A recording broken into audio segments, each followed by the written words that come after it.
നമസ്കാരം. എല്ലാവർക്കും നവരാത്രി ആശംസകൾ. ഇന്ന് നവരാത്രി പൂജയും വ്രതവും ഒക്കെ തുടങ്ങുകയാണ്. 9 ഭാവത്തിലുള്ള 9 രൂപത്തിലുള്ള ദേവിയെ വരവേൽക്കാനായിട്ട്. ഏറ്റവും ഐശ്വര്യത്തിൻ്റെയും ഏറ്റവും ഫെസ്റ്റിവലായിട്ട് നോർത്ത് ഇന്ത്യയിലാണ് ഇത് കൂടുതലായിട്ട് കാണുന്നത്. ഇവിടെ ശരിക്കും ഫെസ്റ്റിവലാണ്. നമ്മളൊക്കെ ഒരുങ്ങി കഴിഞ്ഞു. കാരണം എല്ലാ വീടുകളും വൃത്തിയാക്കി എല്ലാം ദേവിക്ക് വെച്ചു. ഇനി വൈകുന്നേരങ്ങൾ ആഘോഷം, പാട്ട്, ഡാൻസ്, ദാണ്ടിയ ഡാൻസ് ഒക്കെ വരുന്നത് ഈ ദിവസങ്ങളിലാണ്. പക്ഷെ ഈ പ്രാവശ്യത്തെ നവരാത്രി 10 ദിവസമാണ്. അത് 10 ദിവസം പറയുമ്പോൾ എന്നാ വരുന്ന അറിയോ? 3 22 തുടങ്ങി 23, 24, 25, 3, 4 ഒരു ദിവസമായിട്ടാണ് കണക്കാക്കുന്നത്.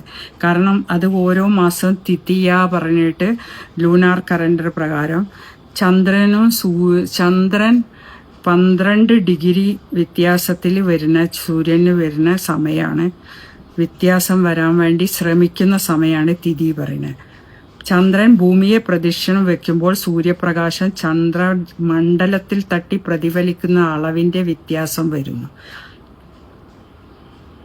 അതാണ് ഈ തിഥിയെ ഉദ്ദേശിക്കുന്നത്. ചന്ദ്രന്റെ വൃദ്ധിക്ഷയമനുസരിച്ച് തിഥിയെ കണക്കാക്കുന്നത്. സൂര്യന്റെ ചന്ദ്രത്തെ സ്ഥാനത്തെ അനുസരിച്ച് തിഥിയുടെ കാലയളവ് വ്യത്യസ്തമാണ്.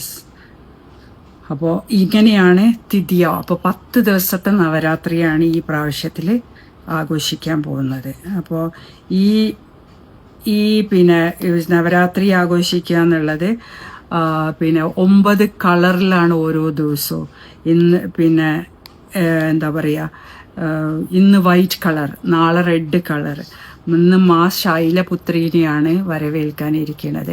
അങ്ങനെ ഓരോ ദിവസവും ഓരോ ദേവിയുടെ ഓരോ ഭാവങ്ങളും നമ്മൾ ഇതാക്കുന്നത്. അപ്പം അതിൽ ഈ തിഥിയേക്ക് ഒരു ശുക്ലപക്ഷത്തിന്റെ ഡാർക്ക് ഫേസും കൃഷ്ണപക്ഷത്തിന്റെ വെളിച്ചവും ഉള്ള ഒന്നിച്ച് വരുന്നത് കൊണ്ടാണ് ആ 2 ഡേനെ ഒരു ദിവസമായിട്ടാണ് ലൂണാർ കലണ്ടറിൽ അല്ലെങ്കിൽ വേദിക് കലണ്ടറിൽ കണക്കാക്കുന്നത്.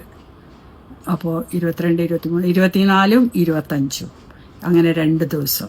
ഞാൻ നേരത്തെ 23 പറഞ്ഞത്. 24, 25 ഒരു ദിവസമായിട്ട് കണക്കൂട്ടുന്നത്. അപ്പോൾ എല്ലാവർക്കും ഒരിക്കൽ കൂടി ഏറ്റവും ലോങ് നവരാത്രിയായ 10 ദിവസം സെലിബ്രേറ്റ് ചെയ്യണ നവരാത്രി ദിവസങ്ങളിൽ ഏറ്റവും സന്തോഷവും അഭിവൃദ്ധിയും എല്ലാ സുഖ സൗകര്യങ്ങളും നിങ്ങളിലേക്ക് വരട്ടെ. ആയുരാരോഗ്യങ്ങൾ നേർന്നുകൊണ്ട് നന്ദി, നമസ്കാരം. ഹാപ്പി നവരാത്രി.